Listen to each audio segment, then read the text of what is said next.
ዝብልዎ ብእንግሊሽ ኣብ መንጎ ዘሎ ርስሓት እንታይ ሳዕቤን ኣለዎ ወይ እንታይ እዩ ናይ ምንታይ እካብ እዩ መዓስ ትቐንዲ ብራሽ ክንገብረሉ ዝግባአና ግዜ መዓስ እዩ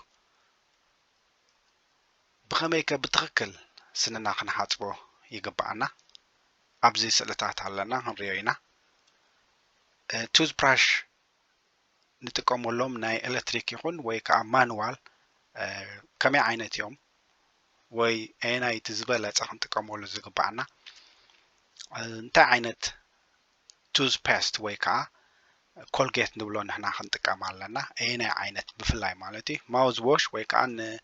ኣስናና ንሓጽበሉ መሕጸቢ ኸ መዓስ ኢና ንጥቀመሉ ብራሽ ምስ ገበርና ድዩ ከይገበርና ድዩ ወይ ኣብ መንጎ ኢና ክንጥቀመሉ ዘለና ዝብል ክንርኢ ኢና ደንታል ፍሎስ ወይ ከዓ ብፈትሊ ጌርና ኣብ መንጎ ዘሎ ርስሓት ነውፃሉ ኸ መዓስ እዩ ቅድሚ ብራሽ ዶ ወይ ድሕሪ ብራሽ ምግባርና ዝብልን ካልእን ሒዘ መፅእ ኣለኹ ሕጂ እውን ሰላምታ ይረሳዕኹን እዚኣ ካልኣይ ክፋልና እያ ካልኣይ ክፋል እያ እታን ቀዳመይቲ ክፋል ደይረኣኹማ ንዓ ክትሪእዋ ይምሕፀነኩም ወይ ይሓተኩም ማለት እዩ ሕጂ ግን ናብዚ ናይ ሎማዓንቲ ኣርእስትና ብኸመይ ከ ክንሓጽቦ ኣለና ስንና ኣብቲ መጀመርያ ኣብቲ ቀዳማይ ክፋል ሕማቕ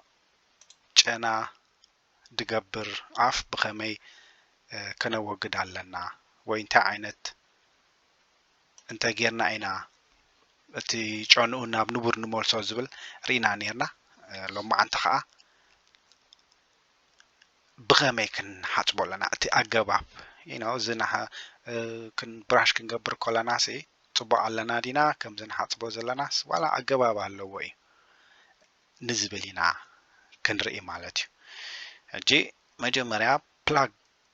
ክንብል ከለና ብእንግሊሽ ፕላግ ድብልዎ ማለት እዩ እንታይ እዩ እዚ ኣብ መንጎ ዘሎ ብጫ ክኸውን ንኽእል እንድሕር ኣጸቢቑ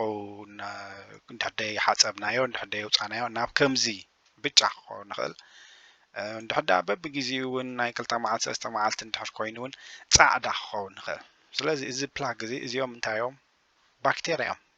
ካልእ ኣይኮነን ርስሓት እዩ የስ ግን ባክቴርያ እዩ ኣብዚ ተኣኪቦም ዘለዉ ካብ ማይክሮስኮፕ ገይሮም ድሕር ሳምፕል ወሲዶም ካብ ዝሪኦሞ ባክቴርያ ዝተኣከቡ እዮም ስለዚ ርስሓት እዩ ባክቴርያ እዩ ነቲ ኣፍና እውን ጽቡቕ ኣይቦን ጨና ገብር እዚ እንታይ ሳዕቤን የምፅእ ናይ ግርፃን ሕማም ከምፅእ ይኽእል ወይ እውን ነቲ ኣስናን እውን ብቐሊል ክረግፍ ወይ ክወፅእ ይኽእል ካብ ቦትኡ ማለት እዩ ነዚ ንኽተወግድ ግን ብራሽ ጽቡቕ ጌርካ ክትገብር ኣለካ ቀጻሊ ሬጉላርሊ ማለት እዩ እዚ ቢውልድ ኣፕ ንኸይገብር ንኸይባዛሕ ምእንታን ዝብዚ ዘሎ ፕላግ ድበልናዮ ርስሓት ብጫ ይኹን ጻዕዳ ኣብዚ እውን ኣመልኪትልና ኣሎ ንኸይገብር ቢውልድ ኣፕ እውን ንኸይገብር ቀጻሊ ብራሽ እንድሕር ጌርካ ግን ነቶም ባክቴርያ ከተጥፍኦም ትኽእል ማለት እዩ መዓስ ኢኻ ብራሽ ክትገብር ደለካ መዓስ ንድብል ከዓ ብፍላይ ምሸት ግድን ኢኻ ክትገብር ዘለካ ኣብ ምሸት ቅድሚ ምድቃስካ ግድን ክትገብር ኣለካ እታ ካልአይቲ ከዓ ኣብ ዝኾነ ግዜ ካብ ንግሆ ስጋዕ ምሸት ዘሎ ንግሆ ተኾነ ድሕሪ ቁርሲ ተመራፂ ግን ምሸት ግን ከነሕልፎ ደይብልና ግዜ እዩ ምክንያቱ ብራሽ ከይገበርና እንድሕር ደቂስና ምሸት እዚኦም ርስሓት ኣብ ዘለዉ እንድሕር ከየውፃናዮም ደቂስና እቶም ባክቴርያ ኣብኡ ይባዝሑ ኣፍና ጨና ይገብር ድሓር እውን ንኸተፅርዮ እውን ሽግር እዩ ማለት እዩ ብቐሊሉ ኣይፀርየልካን እዩ እንታይ ዓይነት ብራሽ ክንጥቀም ኣለና ማኑዋል ዶ ወይ ኤሌክትሪክ ንዝብል ግን ወላ ሓን ፀገም የብሉን ዝኾነ ክንጥቀም ንኽእል ኢና ኤሌክትሪክ ይኹን ወይ ከዓ ማኑዋል ወይ ብባትሪ ዝሰርሕ ኣሎ ዝኾነ ክንጥቀም ንኽእል ኢና እዚኣ ስእሊ ተመሊስና ክንምለሳ ኢና ሕጂ ናብዚኣ ንኸይድ ብኸመይ ከሞ ብትኽክል ወይ ብቁኑዕ ድኾነ ነቶም ባክቴርያን ንኸይባዝሑ ዝገብር ኣተሐጻጽባ ከመይ እዩ እንድሕር ኢልና መጀመርያ እቲ ብራሽና 45 ዲግሪ ክንሕዞ ኣለና ከመይ ማለት እዩ 45 ዲግሪ ንዝብል ኣብዚ ስእሊ ኣለና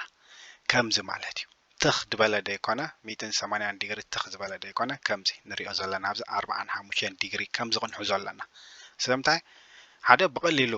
ነቲ ሲርኩላር ሞሽን ጌርና ንሓጽቦ ወይ ከዓ እንዳዘርና ንሓጽቦ ኣብ ክንሪያ ኢና እቲ እንዳዘርና ክንሓጽቦ ክንብል ከለና ሕጂ ኣብዚ ኣላትና እዚኣ ማለት እዩ እዚ ኣረውዝ እንድሕር ረኣየና ኣሎ ኮይኑ ንኸምዚ እንዳዘርካ ክትሓጽቦለካ ነትስንኻ ማለት እዩ እንዳዘርካ ክትሓጽቦለካ እንዳዘረ ቀስ ጌርካ ካብ ላዕሊ ንታሕቲ እንደገና ከምዚ እንዳገበርካ ብከምዚ ክትሓጽቦለካ እጂ ናብዚ አንድሕር ተመሊስና እዚኣ ማለት 45 ዲግሪ ሒዝካ ንሲርኩላር ሞሽን ንኸምዚ ክትሓጽቦለካ ካብዚ ጀሚርካ ነቲ ናይ ላዕሊ ንታሕቲ ተወርዶ ነቲ ናይ ታሕቲ ከዓ ንላዕሊ ሓፍ ተብሎ ማለት እዩ ቀስ ጌርካ ማለት እዩ ዓቐን ናይቲ ንጥቀመሉ ኮልጌት ወይ ቱዝፔስት ዝብልዎ ከዓ ንእሽተይ ፒ ሳይዝድ ክንዲ ናይ ባሎንጓ እኳ ኣይኮነን ዓይኒ ዓተር ኢና ንብሎ ኣይ ቲንክ ንሕና ክንዳኣ ትኾን ንእሽተይ ኣብ ጫፋ ጌርካ ናይ ዝበዝሐ ትርጉም የብሉን ንእሽተይ ክንዳኣ ትገብረላ ማለት እዩ ሽዑ ጀንትሊ ብሲርኩላር ሞሽን ጌርካ ትሓጽቦ ኣፍኩስ ኣቢልካ ከምዚ ዝበልናዮ ኣንቲ ወይ እንዳገበርካ ትሓጽቦ ብውሽጢ እንተጀሚርካ ጽቡቕ ምክንያቱ ኩሉ ግዜ ስለ ዝርሳዕ እቲ ናይ ውሽጢ ኣብዚ ክንሪኦ ኢና እቲ ናይ ውሽጢ ብዙሕ ግዜ ስለ ዝርሳዕ መጀመርያ ብውሽጢ ተጀሚርካ ጽቡቕ ብውሽጢ ኩሉ ካብ ደገ ካብቲ ናይ ኩሩምቲ ናይ መወዳእታ ጀሚርካ ካብዚ ንሪኦ ዘለና ኣብዚ ካብዚ ጀሚርካ እንዳጽራኻ ብሲርኩላር ሞሽን ከምዚ እናገበርካ እንዳጽራኻ ስጋዕቲ መጠረሻ ሓደ ትበጽሕ እቲ ናይ ላዕሊ ስንኻውን ከምኡ እንዳገበርካ ትመጽእ ድሓር ብደገ ተጽርዮ ምክንያቱ ዝበዝሕ ግዜ ብደገ ተጀሚርካ እቲ ናይ ውሽጢ ይርሳዕ እኳ ኣይኮነን ግን ብዙሕ ቴንሽን ኣይትቦን ኢኻ ከምቲ ናይ ብደገ ተጽርዮ ኣይትቦን ኢኻ ስለዚ ውሽጢ እውን ክጸሪ ስለ ዘለዎ ካብ ፀግዒ ጀሚርካ በዚ ውሽጢ ዘሎ ጀሚርካ እንዳጽራኻ ንኩሉ ዝትዞሮ ነቲ ናይ ላዕሊ እውን ከምኡ ሽዑ ብደገ እውን ነቲ ናይ ደገ ከዓ ንክልተ ደቂቕ ዝኣክል ካብኡ ላዕሊ መፋፋሕ ፀቢቑ ኣየድልን እዩ ንክልተ ደቂቕ ዝኣክል ክተጽርዮ ትኽእል ማለት እዩ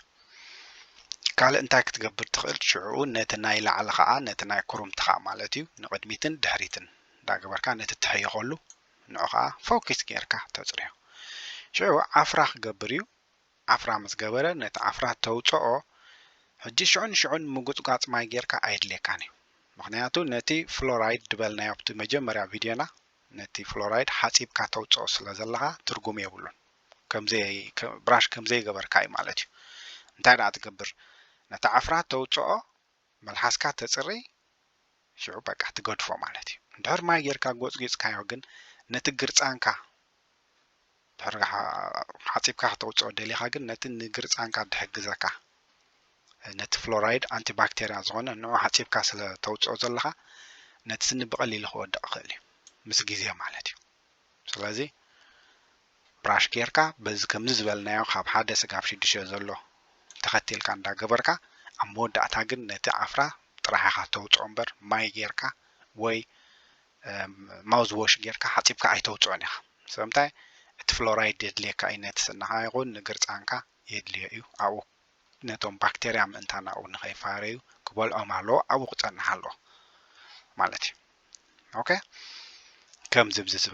ዝረኣናዮ ማለት እዩ ከምዚ ጌርካ ሓጺብካ ምስ ወዳእኻ ተውፅኦ ጥራሕ ተውፅኦ ነቲ ዓፍራ ሽዑ ትገድፎ መልሓስካ እውን ምስ ከምኡ ታንክ ስክራፕ ትብልዎ ኣለዉ ነቲ ናይ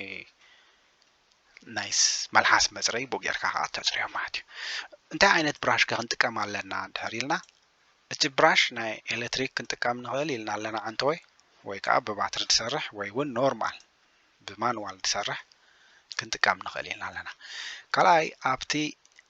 ልዕሊኡ ናይቲ ብራሽ ልዕሊኡ እንድሕር ርኢና ናይቲ ዝበለጸ እንድሕር ኢልና ነዊሕን ሓጺርን ዘለዎ ኩሉ ማዕረ ዝኾነ ደይኮነ እቲ ብራሽ ናቱ እቲ ሄድ ናቱ እዚ ርእሲ ዝናቱ እቲ ብራሽ ማለት እዩ ነዊሕን ሓጺርን ክኸውን ኣለዎ ስለምንታይ እቲ ነዊሕ ነቲ ናይ ግርጻንካ እውን ክሓጽበልካ ስለ ዝኽእል እቲ ሓጺር ከዓ ነቲ ስንኻ ኣብ መንጎ ድኣቱ ዋላ ንኸተዝሮ ከለካ ኣብቲ ኣስናንካ እውን ብቐሊል ክዘበልካ ስለ ዝኽእል ነዊሕን ሓጺርን እንተኾነ ተመራጺ እዩ ማለት እዩ እቲ ብራሽ ናቱ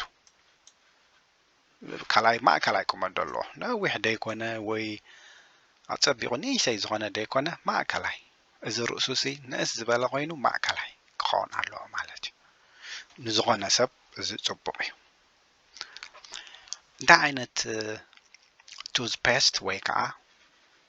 እዚ ኮልጌት ንብሎ ንሕና ክንጥቀም ኣለና እንድሕሪልና ኣብቲ መጀመርያ ቪድዮ ገሊጽና ኢና ፍሎራይድ ዘለዎ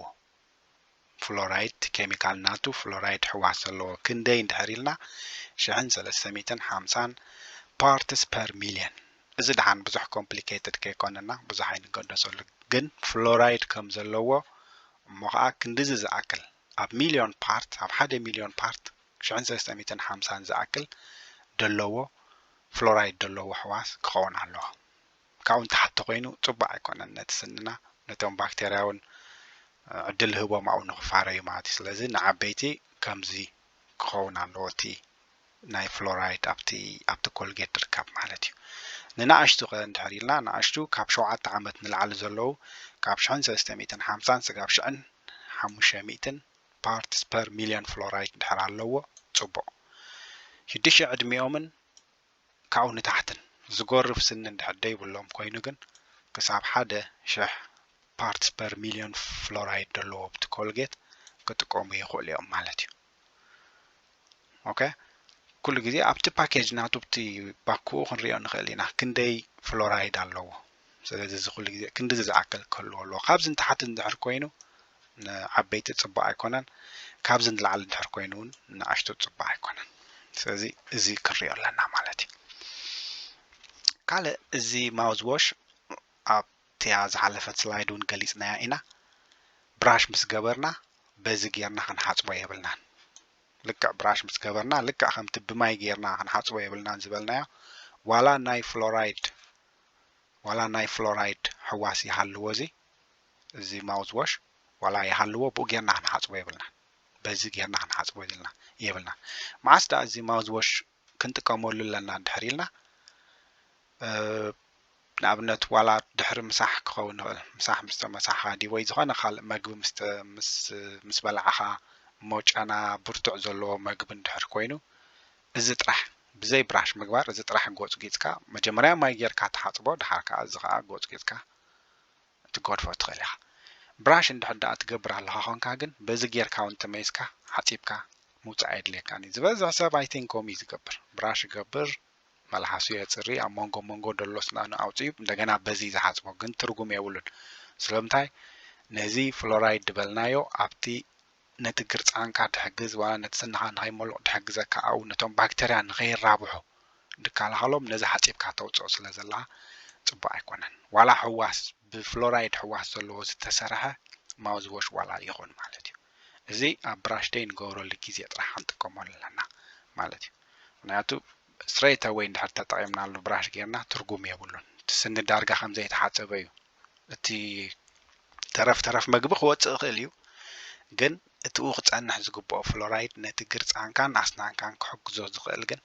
ሓጺብካ ተውፅኦ ኣለኻ ማለት እዩ ስለዚ ኣየድልን እዩ ምሕጻብ ማለት እዩ በዚ ጌርካ ኣብ ኖርማል ግዜ ግን ኣብኡ ከለኻ ክትሓጽቦ ትኽእል ኢኻ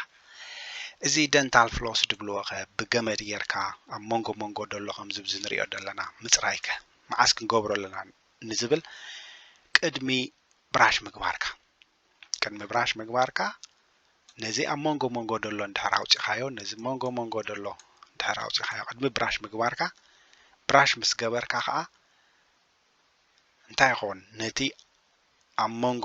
ዝጸንሐ መግቢ ምስ ኣውፅኻዮ ወይ ተረፍ መረፍ ምስ ኣውፅኻዮ እንደገና ብራሽ ክትገብር ከለኻ ኣጸቢቑ ይጸርም ማለት እዩ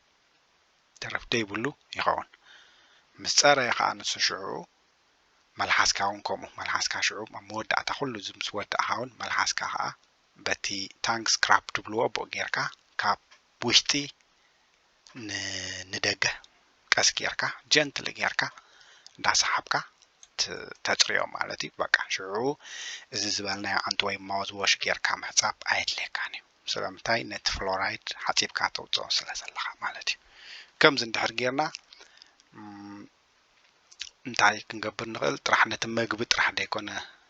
ነውፅኦ ዘለና እንኮላይ ጥዕና ናይቲ ስኒ እውን ንሕሉ ኣለና ባክቴርያ ንኸይራብሑ ንከላኸለሎም ኣለና ስለዚ እዚ ካብ ምንታይ ይሕግዘካ ሽዑ ግርጻንካ ጥዑይ ይኸውን ናይ ግርጻን ፀገም ኣይህልወካን ሕበጥ ኣይህሉን ደም ኣይወፅእን ማለት እዩ ሕማቕ ሽታ እውን ኣይህልዎን ከምቲ ኣብ ተቐዳመይቲ ቪድዮ ዝበልናዮ ሕማቕ ጨና ከዓ ኣይህልዎን ኣፍካ ጽቡቕ ጨና ይህልዎ ጥዑይ ስኒ ዘለዎ ጥዑይ ግርጻን ክትሕዝ ማለት እዩ ጽቡቕ ስምዓካ ማለት እዩ ስለዚ I hope እዚኣ እውን ናይታ መጀመርያ ቀዳመይቲ ቪድዮ ናታ መቐጸልቲ ዓይለ ኣለኹም መጀመርያ እዚኣ እውን ገለ ነገር ተማሂርኩምላ ወይ ገለ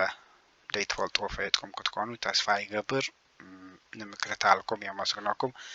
ንኹሉ ግዜ ነቶም ካልኦት ኣዕሩኽትና ድዮም ኣሕዋትና ድዮም ዋትኤቨር ክንሰደሎም ኣለና እዚ ሊንክ ድዩ ወይ ናብዚ ኢንቫይት ክንገብሮም ኣለና ንኽርእዩ ክመሃሩ ኸማና ማለት እዩ ገለ ክመሃሩ ኩሉ ካዋላ ኮመን ሰንስ እንተኾነ ገለ ነገር ግን ክመሃሩ ስለ ዝኽእሉ ከምኡ ክትገብርዎም ብትሕትና ሓተኩም ኣብ ካልእ ቀጻሊ ቪድዮ ክንራኸብ ኢና ይቐኒለይ